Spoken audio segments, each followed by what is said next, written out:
तो सतियां महात्माओं के बराबर, संतों के बराबर उनका महत्व कहा जाता है। खास बात सतियों के विषय में कही जाती है, अपने पति से इतना प्रेम करना जिन्होंने भगवती अनसुईया जी जानकी जी को बताती हैं, जो किसी पर पुरुष को जिन्होंने कभी स्वप्न में भी नहीं देखा, वृत्ति में नहीं आए, कोई पर पुरुष उनके वृत्ति में कभी आया ही नहीं, इनको सती कहा जाता है। फिर उन्होंने कई कैटेगरीज बताई। अंत में ये भी बताया कि कोई लोभ के भय से भी, तो उसे भी पतिव्रता मान लो, जिसने कोई गलत काम नहीं किया, मर्यादाओं के भय से मन में विचार आया। बात ये है, सतीत्व, सती एक वृत्ति है, सतियों की एक वृत्ति होती है। भगवान जब ऐसा देखते हैं तो याद रखना, कोई सच्चा प्रेमी हृदय उसके वास्तविक ग्राहक भगवान होते हैं। उस सती के मन में कितनी निष्ठा है अपने पति के प्रति, ये देख के जो परम पति भगवान है, जो पति नाम पति है, जो पतियों के भी पति है, वो इस वृत्ति पर रीझ जाते हैं। भगवती सावित्री, इनका विवाह सत्यवान जी से हुआ था। विवाह तय हुआ तब देवर्षि ने बता दिया कि बिटिया अभी भी विवाह तय हुआ है, चाहो तो रिश्ता तोड़ दो, 1 साल में लड़का मर जाएगा। सावित्री ने कहा, एक बार विवाह तय हो गया, निश्चय कर लिया कि पतिदेव है, स्वीकृति हो गई, अब मन से भी दूसरे को स्वीकार करना ये सनातन रीति नहीं है, ये आर्य स्त्रियों की रीति नहीं है। राक्षसियों के यहाँ ऐसा होता है, उल्टाएं ऐसा करती है। आर्य रीति में पुरुष भी भगवान रामचंद्र की मर्यादाओं का पालन करते हैं। तो उन्होंने कहा, अब एक बार पति कह के, फिर वो पति, हमारे यहाँ पति, हमारे यहाँ तलाक नहीं है, हमारे शास्त्रों में कहीं छोड़ देने वाला सिस्टम नहीं कि आपने अपनी पत्नी को छोड़ दिया, वो नहीं चल सकता। शास्त्र में ऐसा कोई विधान नहीं है। कोई ऐसी क्रिया जिससे बेटा ये कह दे अब ये मेरे माता पिता नहीं है, वो रहेंगे ही माता पिता, ऐसे हमारे यहाँ कहते हैं पति पत्नी, फिर वो रहते ही हैं। तो उन्होंने कहा, अब गर्मियों का दिन था, आज की बड़ मावस का दिन था, गर्मी थी, जेठ का महीना है। जेठ का महीना जानते हो ना, हमारे ब्रजवासी लोग कहते हैं जिसमें सब जनी मुंह ढके ढकी फिरती है। और जेठ के महीने में तो आज की मॉडर्न लड़कियों को देख लो, जीन्स पहन रखी है पर मुंह पे पूरा वो मुंडासा लपेट के घूम रही, और तो और लड़के घूम रहे, सब घूम रहे, क्योंकि जेठ का महीना है। जेठ के सामने ऐसे थोड़ी घूम सकते हैं। महीना किसका ये? जेठ का। तो जेठ का ही महीना था और सत्यवान को चक्कर आने लगे। बड़ के वृक्ष के नीचे बैठी भगवती सावित्री की गोद में उन्होंने मस्तक रख दिया। उसे इतनी चिंता थी, त्रिकाल में उसके पति से उसका बिछोह उसको अभीष्ट नहीं था। और जैसे ही देखा उनका सर चकराने लगा, तबीयत खराब हुई। सावित्री सब जानती थी, सत्यवान नहीं जानते थे। महाराज अश्वपति की पुत्री थी, द्युमत सेन राजा की बहू। सत्यवान थे द्युमत सेन के पुत्र। सत्यवान राजा थे पर उनका सब राजपाट छिन चुका था।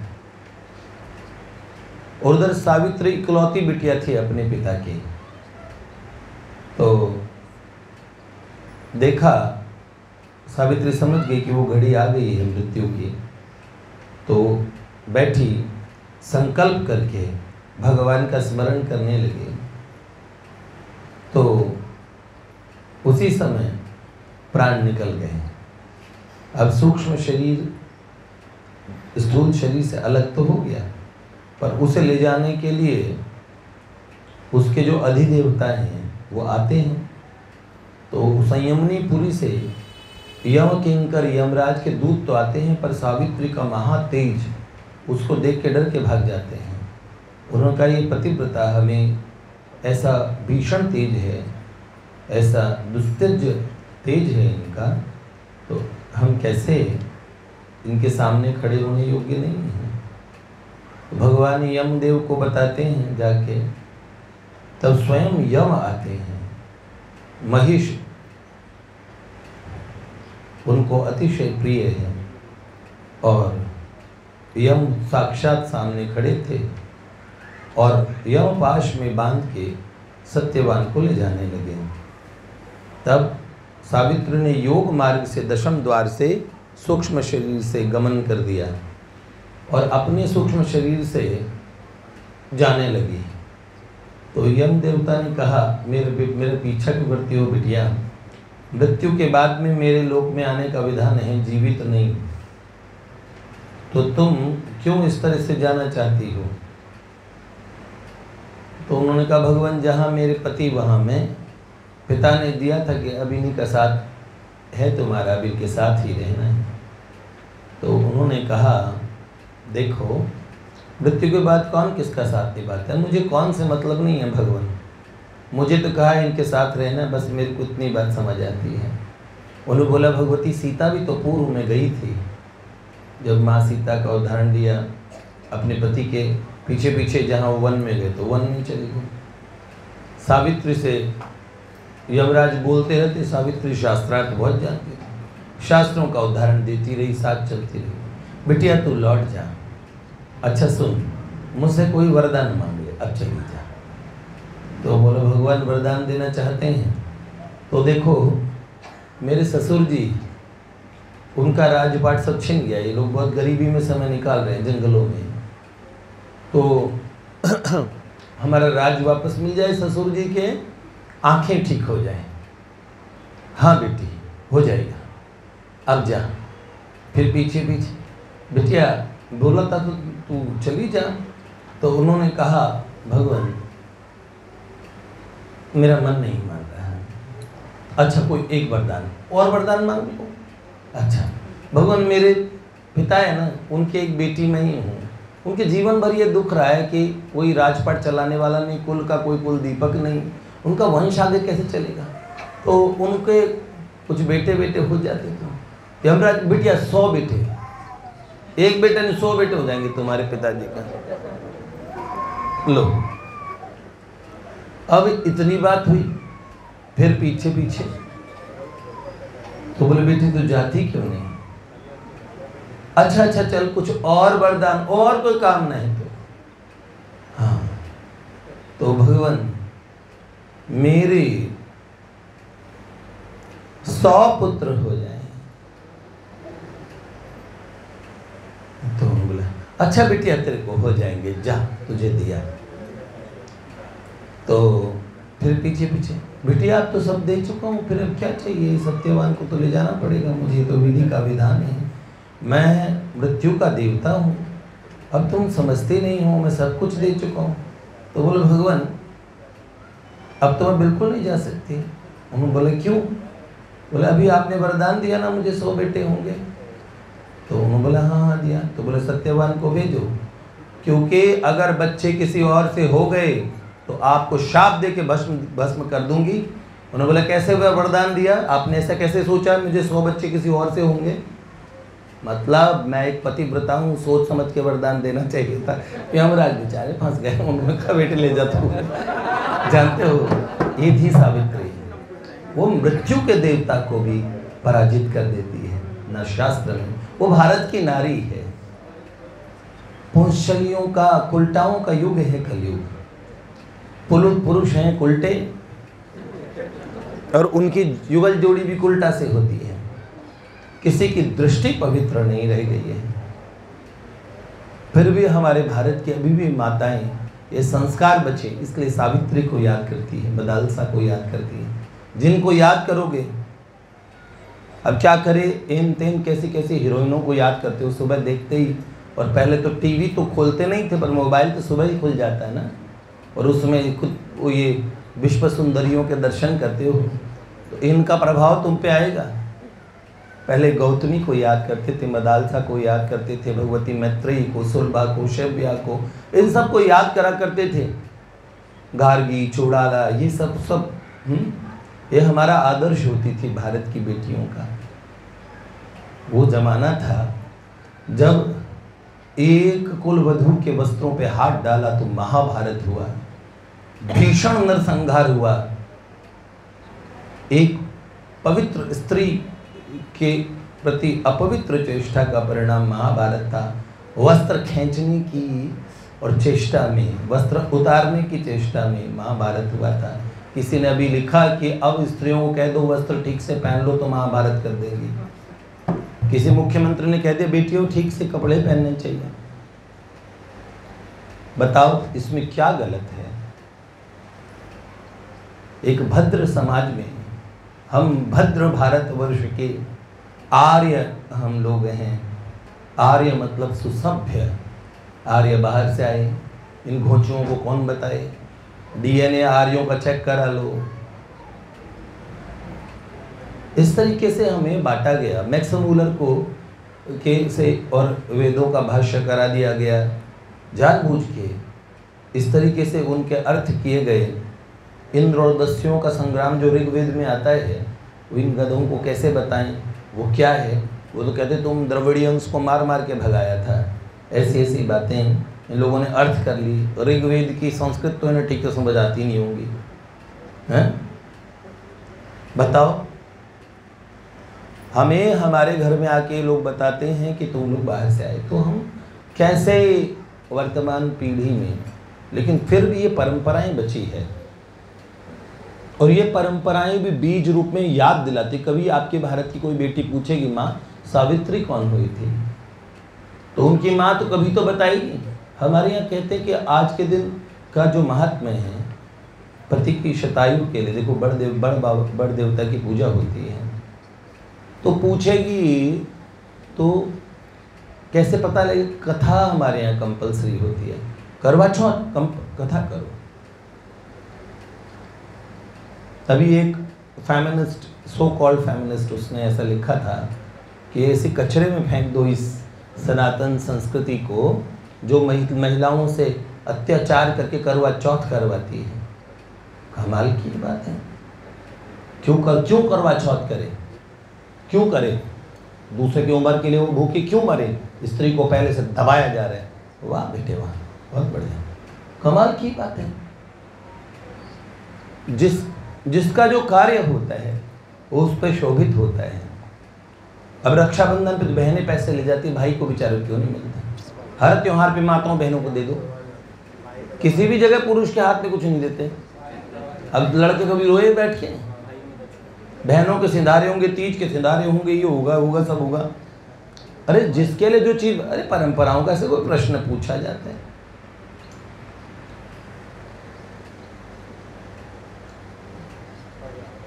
बहुत बड़ा लोग और अपने आप को इस तरीके से, तो सतीत्व एक वृत्ति में होता है। आपको अच्छा लगेगा ना अगर आपकी पत्नी परम पवित्रा हो?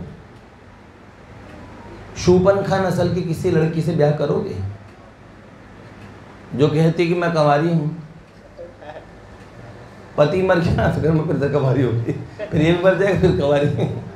कमाल की बात है। ऐसे नहीं बता रही मैं विधवा हूँ। शूपनखा रावण की भगिनी, दुष्ट हृदय दारुणी जस अहिनी, पंचवटी सो गई एक बारा, देख बिकल भई जुगल कुमारा। राम जी को देख के सब बावले होते थे। शूपनखा बावली हुई तो खराब बात थोड़ी थी। खरदूषण बावले हो गए, सभी उन्हें प्यार करते थे। तो शूपनखा को जो मोहब्बत हुई थी, राम जी से प्रेम करना खराब, उस जीव मात्र का अधिकार है। ठाकुर जी से सब प्रेम कर सकते हैं, वो है इतने खूबसूरत, सबके अपने हैं, तो वो शूपनखा के भी अपने हैं। पर शूपनखा कमबख्त वहाँ भी बाज नहीं आई। देख विकल भाई जुगल कुमारा, दोनों को देख के खुश हो गई। अगर वो वहां राम जी की साइड ही अगर वो बावली होती तो ठीक, लक्ष्मण जी ने दिल तोड़ दिया ऐसा कि नाक फाड़ दी, नट्टी बना दी कि अगर कमकत अकेले राम जी को देखती तो तेरा उद्धार हो जाता। प्रभु ही एक ऐसे हैं जिन्हें किसी भी वृत्ति से भगवान की तरफ अगर हमारा मन लग गया तो नुकसान नहीं है, पर संसार में अच्छी से अच्छी वृत्ति से भी और मन लगाओगे तो एक दिन रोना पड़ सकता है। क्योंकि संसार में तो सारे क्या चाहते हैं, आप हमारे लिए क्या कर सकते हैं। कोई ऐसा जीवन जीता ही नहीं, सबके जीवन में अपेक्षाएं हैं, अपने लिए, दूसरों के लिए किसी के जीवन में अपेक्षा नहीं है। एक भगवान है जिनसे आप चाहते हो कि जो आपके अभीष्ट को पूरा कर सकते हैं। जीव अनंत काल से प्यासा है, सुख की खोज में है, और वो उनका उसका सुख दूसरों पे निर्भर कर रहा है। कोई भी सुख के लिए वो दूसरों पे निर्भर कर रहा है, या तो किसी व्यक्ति पे या किसी पदार्थ पे। गाड़ी मिलेगी तो खुश होऊंगा, मुझे ये वहाँ पे, और वो कौन सा है पहाड़गंज के और छोले भटूरे वो वाले मिले तो मैं सुखी हूँ। तो इतनी दूर का सफ़र करके पहाड़ सुखदेव के पराठे खाने गए, तो तुम कहाँ गए भाई, भले आदमी क्या, सुखदेव के पराठों में सुख था, वहाँ खोजने गए थे। वहाँ से पहाड़गंज में गए और वहाँ पे, और राधे श्याम छोले भटूरे, राधे श्याम कश्यप के छोले खाते हैं। मैंने कश्यप प्रजापति है भैया, तुम उनके छोले खा रहे हो, तुम उनके, हाँ। तो लेकिन सब जानते हैं सुख की खोज में जीव भटकता रहता है। वो सोचता है कि छोलों में सुख है, यहाँ सुख है, वहाँ सुख है, लेकिन सुख के मूल भगवान हैं। याद रखना, जो भी चीज़ खाओगे बाहर से लाओगे, जो भी सुख होगा उसका आपको लगेगा उसका बाहर से ही सपोर्ट मिल रहा है, लेकिन जो सुख निकलता है, जो सुख फील होता है, वो भीतर से महसूस होता है। अंतर आत्मा में ही सुख का स्रोत होता है। हर, आप जानते हो नलके में जो पानी डालते थे हैंडपंप में, ऊपर से पानी, आपको पानी नहीं आता था तो फिर क्या होता था, ऊपर से 1-2 मग्गा पानी डालते थे, फिर जो पानी निकलता था वो भीतर से निकलता था। महर्षियों ने, योगियों ने उस सुख को, उस महान आनंद को खोजा है, बोर नहीं होते। हाँ, हमारे एक परिवार आया है जयपुर से, उनके जाने का समय हो रहा है, तो आप लोगों के लिए पंथानन सुपथा रक्षीन मार्गम क्षेम करिते था। मेरी बहन आराधा और श्री गोयल जी पुनश्च अपना नाम बोलिए, राधा का तो याद हो गया। इसलिए बेटे ये सती वाली जो वृत्ति है इसको अपने भीतर में लाइए, बहुत आवश्यक है। ये इष्ट के प्रति भी जरूरी होती है। जो लोग होते हैं ना जिनकी प्रीति बिखरी होती है, जिनका प्रेम एकदम बिखरा होता है, कहीं पे यहाँ पे भी, यहाँ पे भी, यहाँ पे भी, साधन में भी अपने साधन से प्रीति, जो विषय पढ़ रहे हैं उस विषय में प्रीति आपकी, आप ठीक से उस चीज़ को सफलतापूर्वक कर पाए। बाबा आप कहाँ चले हनुमान जी? अच्छा प्रश्न, अरे वाह वाह वाह, अरे वाह, ये इतनी हम में बुद्धि नहीं है, लेकिन देखो उन्होंने दिया, वाह भाई वाह। एक बोलो श्री हनुमान जी महाराज की।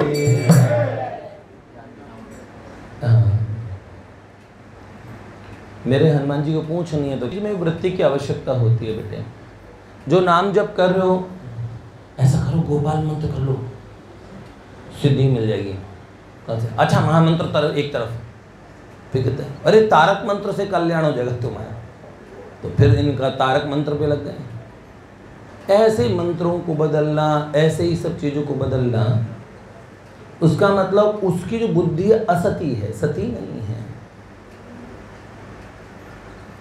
ये गुरुजी से, ये वाले गुरुजी जा अपने वाले से ज़्यादा चमकीले वाले दिख रहे हैं, इनके पास चलते हैं भाई, इनके तो चेले भी ज़्यादा हैं, और वृंदावन में आश्रम भी 500 कमरों का है, और गीता वहाँ पे गंगा तट पे भी बड़ा आश्रम है।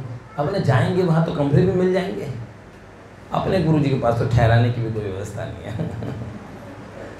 देखो कई लोग ऐसे मानदंड, कई लोग वो 10 लाख की भीड़ इकट्ठे थे, ये गुरुजी गाते अच्छा हैं, गाने में मजा नहीं है। याद रखना, गाने वालों को उद्धार गाने वाले से हो जाएगा। जो कुटिया वाले वो कुटिया वाले से तर जाएंगे। महल वाले जो बड़ी गाड़ी में गुरुजी हैं, कई लोग ऐसे गधे होते हैं, वो ऐसे पूछने लगते हैं गुरुजी इतनी बड़ी गाड़ी में क्यों बैठे, प्लेन से क्यों गए। अरे गधे पे चढ़ के जाते क्या, चले गए प्लेन से, उनसे गुरुजी की गुरुता में कमी आ गई, तुझे क्या लेना देना। ऐसी बात पूछते हैं। गरीबों को दान क्यों नहीं कर देते, गाड़ी बेचे। गरीबी खत्म कर दोगे ना देश की। इतना भाषण दे रहे आपने, कोई चीज बेची?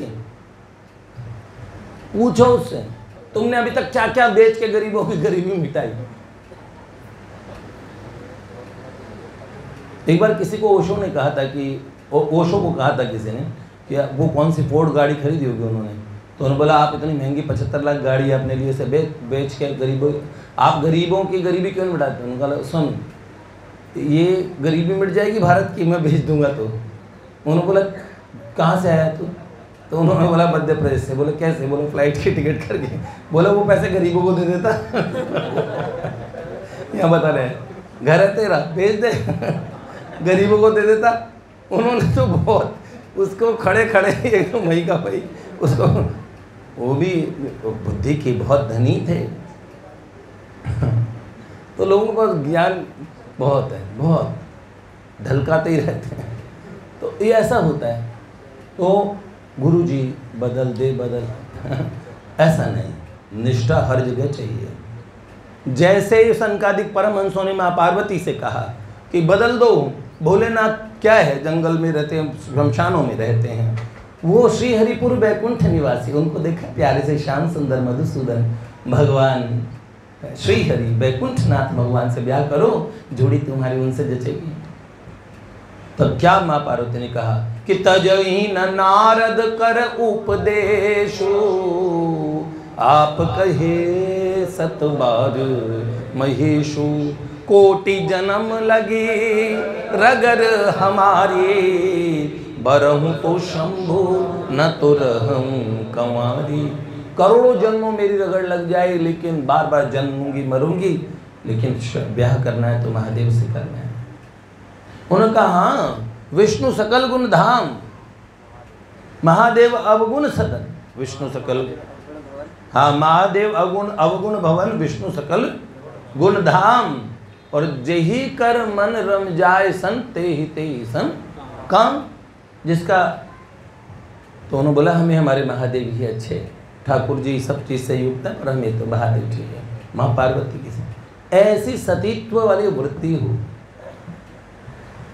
अभी एक वाक्य में बताऊंगा नहीं उस मेरे प्यारे खरगोश का नाम, लेकिन ऐसा घटा, आप लोगों को बता दूं, थोड़ा सावधान करना जरूरी है इसलिए बता दूं।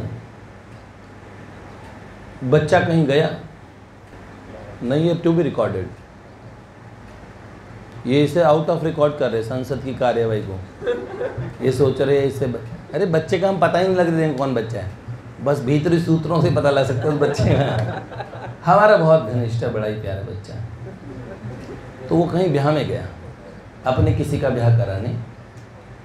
तो जब वो आया लौट के, तो उनके यहाँ उपनयन संस्कार होता है, जनेऊ इत्यादि हमारे भारत में परंपरा। ब्याह से पहले तो हर कोई गए बीते भी कर देते हैं, तो कर लिया, जनेऊ हुआ। आते उसने मुझे बड़ा बताया, एकदम सहज मन से बताया वहाँ क्या हुआ। ऐसे हुआ भैया कि एक गुरुजी आए थे और उन्होंने, जब मैंने उनको प्रणाम किया तो उन्होंने मुझे कंठी पहनाई और मुझे दीक्षा दे दी कान में मंत्र। उसने बड़ा नॉर्मली बताया, मैंने उसका चेहरा देखा और देखने के बाद में मैं अंदर रूम में चला गया। वो उस दिन मेरे पास दोबारा भी आया, तिबारा आया, दूसरे दिन आया, तीसरे दिन आया, लेकिन मैंने उससे एक शब्द भी बात नहीं की। मुझे इतना द्वेष हुआ, इतनी ईर्ष्या हुई, जिससे मैं पूरा जल गया।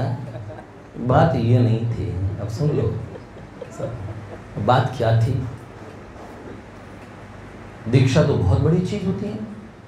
कोई महात्मा मिल गए, उन्होंने दे साथ साथ में गिफ्ट में दीक्षा भी दे दी, तो ले लो, क्या बोल रहे हैं। और मैंने उस बालक से जब 2-3 दिन बीत गए, एक हमारे मुरारी भैया आए थे लंदन से, उन्हें मैंने एक बात कही थी, जीवन में किसी कहने पे दीक्षा मत बदलना। उन्होंने दीक्षा ले रखी थी, कुछ प्रश्न उनका था, मैंने उत्तर दिया कि कहीं आपको दीक्षा लेने की जरूरत नहीं है, जो दीक्षा थी ऑलरेडी उसे ही मानिए। साधना में कोई चीज़ ऐड कर लेस करनी होगी हम आपको बता ही देंगे, चिंता की कोई बात ही नहीं। हमारे यहाँ की एक पॉलिसी हमने रखी है, जो जिन गुरुदेव से जुड़ा उसे जोड़े रखो, उसकी निष्ठा उनमें बढ़ा दो।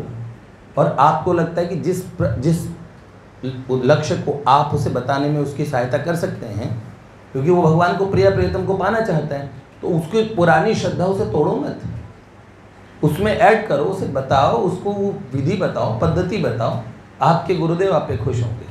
लेकिन जो हमारे हम पूर्व से भक्त जिन्होंने अपने गुरुदेव बाबूजी बाबा के चरणों में पूरा जीवन निकालने, तेरे चरणों में हो जीवन की शाम किशोरी यही मांग मेरी, ऐसे होता है। उनको अगर कोई साधक कोई दीक्षा लेके आए तो मैं कहूँगा अरे मूर्ख कहा कमी रघुवीर की जो छाड़ी कुल की बात, तेरी को दीक्षा की क्या जरूरत पड़ गई।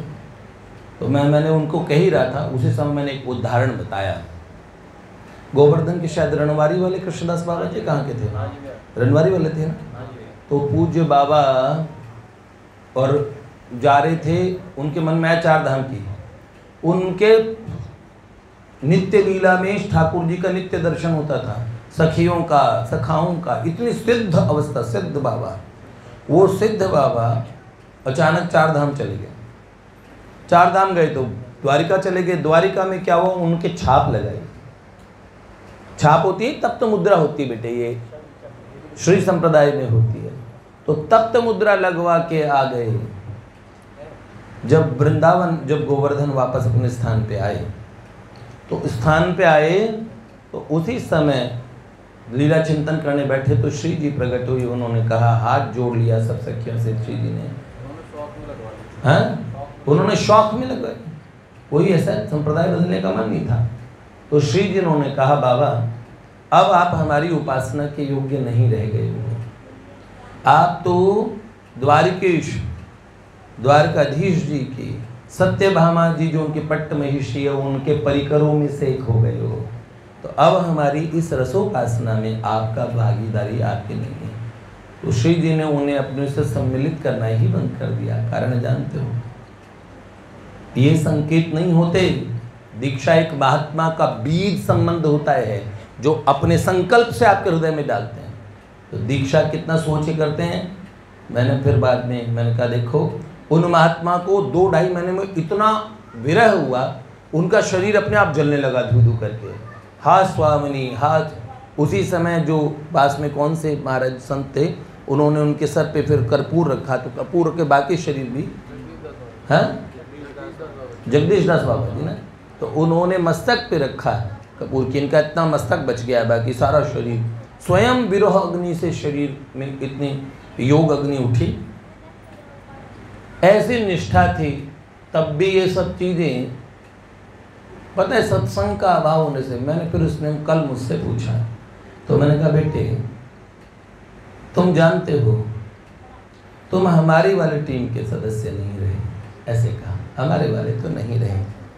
जिन महात्मा जिन गुरुदेव के शिष्य बने हो ना, उनकी आज्ञा का पालन करो, जाओ उनके पास रहो, और वो जो दीक्षा शिक्षा उपदेश करे उसमें आगे बढ़ो।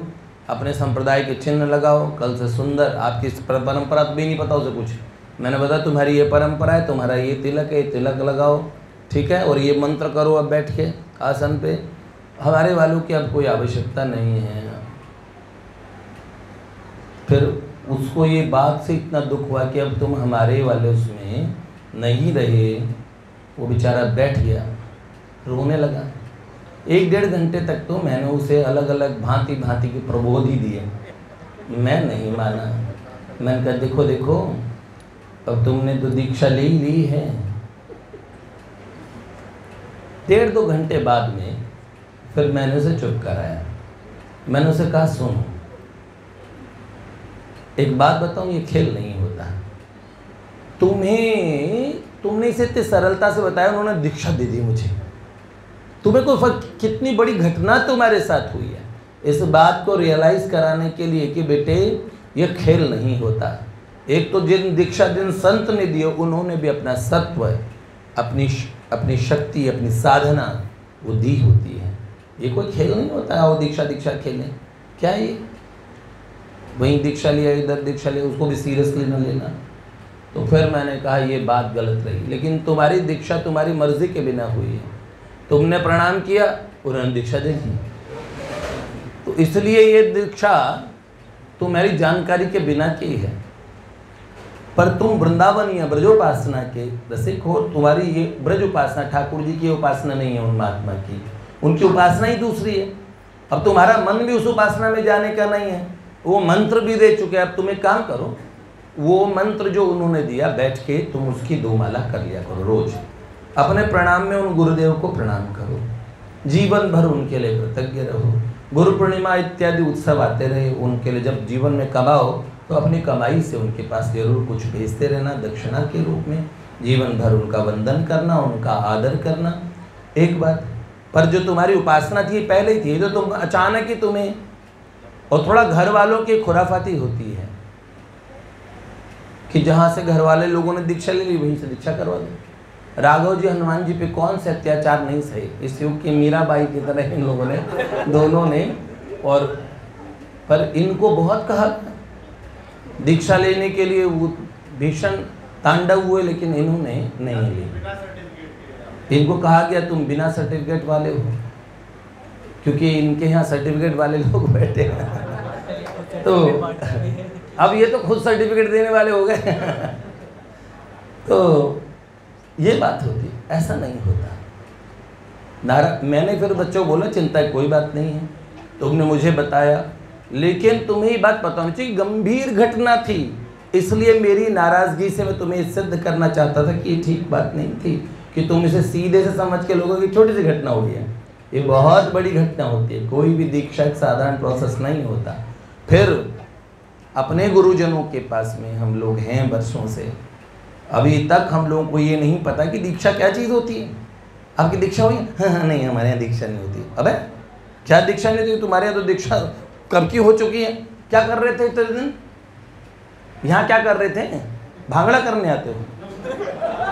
अरे दीक्षा भगवान से मिलने आए हो, सारी दिशा मिल चुकी है। एक एक साधना में हमारा हृदय चाट गए, हमारा साधन भी खा गए, और तब क्या तुम्हारी दीक्षा नहीं हो? क्या एक एक वस्तु बताते हैं, छोटी से छोटी बात बताते हैं, भगवान से मिलने का संकल्प ले चुको। दीक्षित मतलब क्या होता है? दीक्षित मतलब होता है एक विशेष धारा, एक विशेष साध्य को प्राप्त करने के लिए कटिबद्ध होके एक पाथेय का, एक साधन पथ का अनुसरण करना। और वो साधन पथ बताया जाता है, वो साधन पथ जिनके द्वारा बताया जाता है उन्हें बोलते हैं गुरु, दीक्षा गुरु। और जो साधन पथ दिया गया उसे बोलते हैं दीक्षा। समझ में आए? उस साधन पथ में स्तोत्र भी हो सकता है, ध्यान भी हो सकता है, और मंत्र भी हो सकता है। पर हमने सोचा दीक्षा मतलब क्या? मुंडन करा के कान पकड़ के कान में बोल दो दीक्षा, सामने मंत्र रखो। अरे ये एकमात्र प्रोसेस है, ये किसी महात्मा ने नहीं माना है। सब अलग, किसी के यहाँ पंच संस्कार होते हैं, ये भी दीक्षा है। किसी के यहाँ तप्त मुद्रा धारण करते हैं। अब तुमको गौड़ीय वैष्णव से पूछो कि आपके यहाँ तप्त मुद्रा लगाना जरूरी? अरे नहीं, सबकी एक पद्धति होती ही नहीं है। इसलिए दीक्षा नहीं हुई और हुई, इसका फैसला किसी एक को पैमानक मान के, मापदंड मान के नहीं होता बेटे, ठीक है। अब वो हमारे रजत जी ने दीक्षा ब्रह्म संबंध से कराई, तो इनसे पूछो वहाँ क्या करते हैं। श्रीमद महाप्रभु जी की परंपरा में और भगवान से ब्रह्म संबंध करा दिया जाता है, स्वीकृति, संबंधात्मक स्वीकृति। तो उसमें बाहरी और कर्मकांड की प्रधानता कम है, भगवत संबंध का प्राधान्य ज़्यादा है। अष्टाक्षरी मंत्र इत्यादि प्रदान किया जाते, कंठी पहना दी जाती है। तो बेटे दीक्षा का मापदंड कभी एक को देख के ना सोचो। अपने लोग बाबा बाबूजी की इतने समय से साधना कर रहे हैं, उनके बारे में हमें क्या, उन्होंने अपना जीवन सर्वस्व दे डाला। उनको लोगों के लिए हम ये सोचते हैं कि हमारे तो दीक्षा में तो सब निगुरे ही है। ऐसी बात जिनके मन में है उनको दीक्षा का मीनिंग नहीं पता। सत्संग ना सुनना इसका प्रमुख कारण है। मैंने बोल दिया, तभी ये मन में ऐसी बात होती है, हमारी दीक्षा कब होगी, दीक्षा दे दो जल्दी से। आजकल तो मेरा भी मन करता है कि ऐसे ही एक बर्फी रखूं और ले दीक्षा खा लो इसको। ये क्या है? अरे भैया दीक्षा बहुत बड़ी गहरी चीज़ होती है, और वो क्या, भगवान से मिलने के लिए कटिबद्ध हो जाना और उसकी साधना पूछ लेना, वो साधना कैसे होगी उसका तरीका पूछना और उसके लिए लग जाना कि अब मुझे इसी जीवन में भगवत प्राप्ति करनी है। अगर वो मलूक पीर सरकार से मिली है तो वो दीक्षा है, अगर वो पूज्य प्रेमानंद बाबा से मिली तो दीक्षा, किसी ने कृपालु जी महाराज ऐसे नहीं देते थे तब भी कोई भगवान के लिए लगे, उनके माध्यम से लगे, हम उसे भी दीक्षा मानते हैं। पर जो स्वामी जी दीक्षा नहीं देते थे तो क्या वो दीक्षा नहीं देते थे? तब भी वो दीक्षा देते थे। उन्होंने क्या इतने लोगों को, अनंत लोगों को, जीवों को भगवान की तरफ दीक्षित नहीं किया, संकल्प प्रदान नहीं किया? तो बेटे इस तरीके से ये दीक्षा नहीं, दीक्षा का फल समझो। और दीक्षात्मक संबंध जब हमारा कहीं हो, जब तक हमारा गुरु हमें भगवत द्रोह की बात न कहता हो तब तक गुरु को छोड़ने का विधान नहीं है। क्यों छोड़ते हो? या फिर हमारी भावधारा एकदम अलग हो गई हो, एकदम अलग, जैसे मान लो गुरुदेव हैं एकदम निराकारवादी और आपको वेदांत की साधना करा रहे, अचानक आपको प्रिया प्रियतम की और भावधारा की इच्छा हो गई, समझ रहे हो ना? तो फिर आप कहीं आप किसी रसिक गुरु की शरण ले लेते हैं तो खराब नहीं है, लेकिन पूर्व के गुरुदेव का अनादर न करो। उनके द्वारा कोई मंत्र दिया गया है तो जीवन भर उसकी एक माला कर लो, एक माला कर लो, प्रणाम कर लो, इससे आपका वो नहीं। हमें गुरुजनों का अनादर करके कभी भी नहीं। मैंने पतित पावन जी को बताया था, पूछ लेना, एक बहन बिल्कुल विक्षिप्त सी हो गई, पागल, उसने सोच लगा उसके ऊपर कुछ कर दिया, करवा दिया। मैंने बोला नहीं, इससे इनके पुराने गुरुदेव का अपराध लगा। अब इधर इतने बड़े सिद्ध महात्मा से भी और इनका और मामला सुलझ नहीं पा रहे, इसका कारण पूर्व में गुरु जी को जाके सब बता देना, ये गलत बात होती है बेटा, नहीं बताना चाहिए। उन गुरुदेव को ये कह देना कि हम जा रहे हैं, वहाँ जा रहे हैं, तो उनको बुरा लगा, उन्होंने तुरंत बोला कि ये कोई खेल होता है। आवश्यकता ही नहीं थी, अगर आपको इस तरह से करना था तो आप चुपचाप से अपना कर लेते। इस तरह आप उनको अपमान करें, उनके पास जाएं, ये सब बिल्कुल गलत बात है बेटे। तो बहुत समझने लायक बात है। तो सतीत्व है, हर चीज़ में चाहिए होता है बेटा जीवन में, ठीक है। लाडली लाल की जय, भक्त